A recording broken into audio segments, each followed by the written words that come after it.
They say The Conjuring was one of the most terrifying films ever made.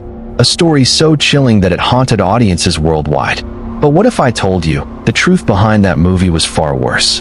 What happened inside the Perron family farmhouse in Rhode Island wasn't just frightening. It was relentless, disturbing, and deeply personal. The events were so horrifying that even Hollywood dared not show the darkest details. Behind every scream and shadow on screen lies a reality drenched in terror, where the line between life and death blurred, and the parents were trapped inside.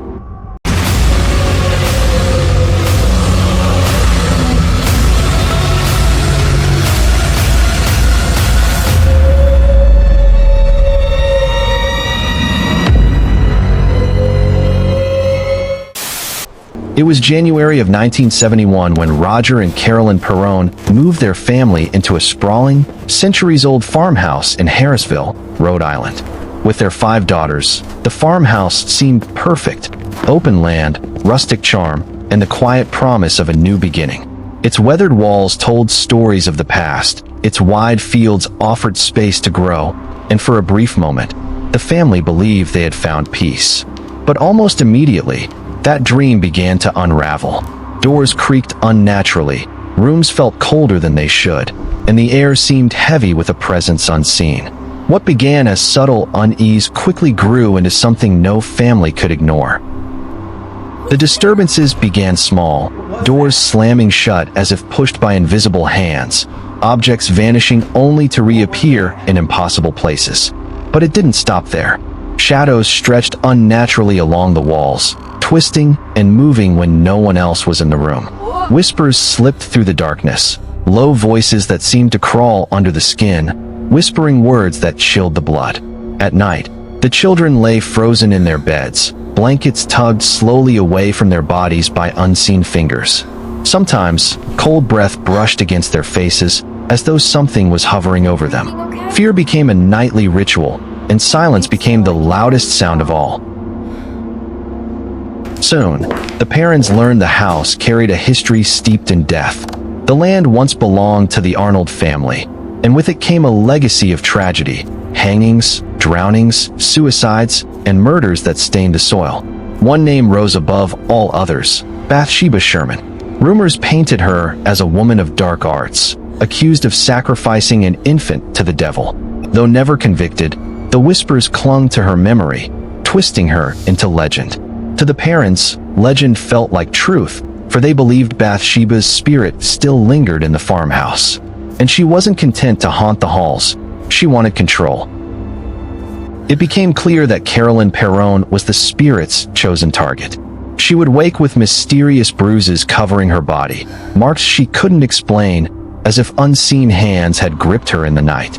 Worse still were the visions. Night after night, Carolyn saw her tormentor, a woman with a broken neck, her head twisted at an unnatural angle, her eyes burning with malice.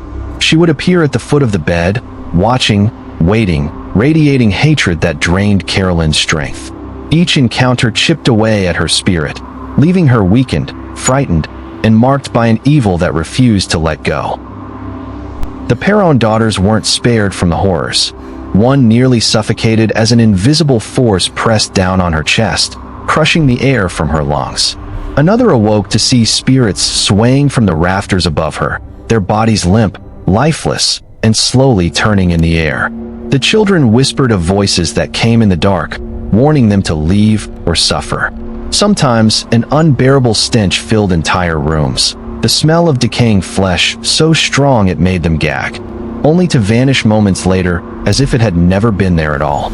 Each night the farmhouse revealed a new cruelty, reminding them that escape was impossible. Eventually, the nightmare reached its breaking point. Carolyn herself became possessed. Her body convulsed violently, her voice shifting into a guttural tone that wasn't her own, her form contorting in ways that defied nature. Terrified, the parents turned to renowned paranormal investigators Ed and Lorraine Warren. When the Warrens entered the farmhouse, they confirmed the family's worst fear. This wasn't just a haunting. It was an infestation of something dark and inhuman. During a seance, Carolyn was seated at a table when suddenly her body lifted into the air, thrown across the room by a force no one could see. The children screamed as Roger rushed helplessly to her side. Lorraine later admitted it was one of the most terrifying cases she and Ed had ever faced. What they encountered inside the Perron farmhouse was more than evil. It was hatred made flesh. The Perrons lived in the farmhouse for nearly a decade, suffering horrors that even The Conjuring could never fully capture. The movie, as frightening as it was, only told fragments of the truth. The real nightmare was so disturbing that some parts remain untold to this day. Eventually, the family fled, leaving behind a home that had nearly destroyed them. But leaving didn't erase the memories. To this day, they recall the whispers, the shadows, and the nights filled with terror. Visitors who step into the farmhouse still claim to feel watched, to hear voices in the halls, and to sense a presence lingering just beyond sight.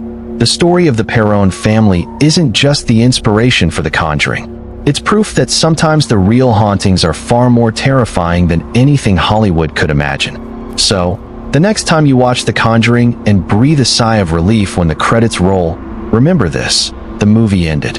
But for the Perrons, the haunting never truly did.